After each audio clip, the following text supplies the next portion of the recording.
in the late 1990s was the first time I heard of Julia Butterfly Hill. And she was from Northern California.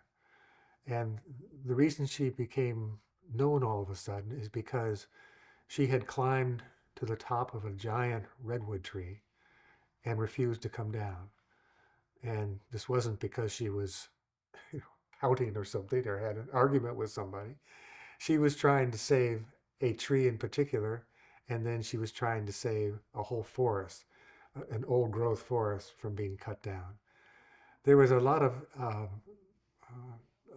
of protests going on in the West and California, Oregon, Washington, to save the last old growth forests in this country.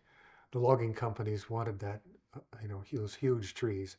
They were extremely valuable, to cut them and saw them up into boards and build things with them. And activists thought this was a crime to cut these old trees because of what they represented in terms of the history of the planet and the kinds of ecological communities that were built around them that would be destroyed and never replicated if they were cut down. So Julia was, I think, 23 years old when she joined an Earth First movement to try to protect these old growth forests. And one of the strategies was for the people to climb up in the tree and, pretty high up in these trees in a forest that was scheduled to be cut down by a big logging company, and do what's called tree sit. They would stay up there for a day or 2 or 3 days maybe, and try to get in the way of the woodcutters so that they wouldn't cut those trees because they weren't going to cut them down with a bunch of kids living in the top of them. So, but these people were only staying up there for a couple of trees, and when they came down, often the lumber companies would go ahead and cut them down anyway. So Julia climbed a tree, and she stayed up in one for a couple of days, and then she stayed up for a couple more days. Then she came down, and by the way, this old giant redwood, she had named it Luna. She climbed it a third time to a platform that had already been set up there for people to tree sit on, and she didn't come down for 2 years and 8 days. In the process of doing that, I mean, people were on pulleys were hauling, food up to her and hauling waste down, and other people were coming up to interview her and talk to her. She was there through the coldest winter in the Sierra Mountains ever. She was there during 90-degree windstorms.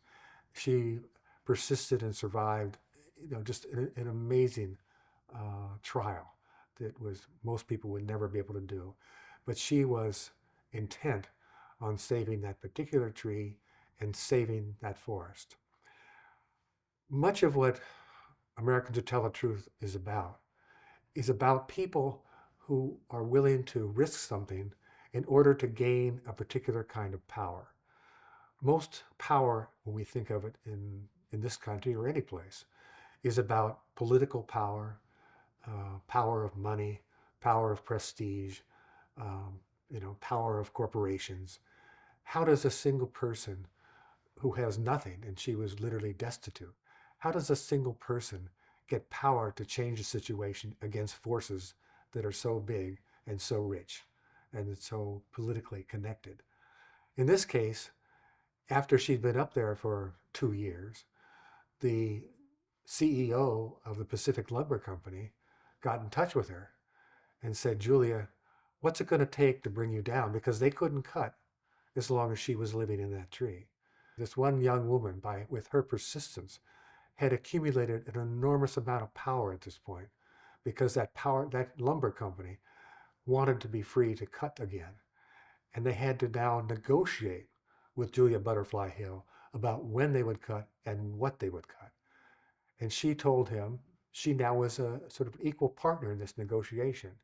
And she said, if you will only cut in these certain places, I will come down out of this tree. And the CEO of the company agreed to do what she asked. And then she finally came down, and the tree was saved, and the forest was saved. This, when Julia Butterfly Hill, by that one incident in her life, is now, or has been for more than 20 years, a very powerful teacher and speaker, getting people inspired to do things on their own. And what she says to young people is find your tree. Find your tree.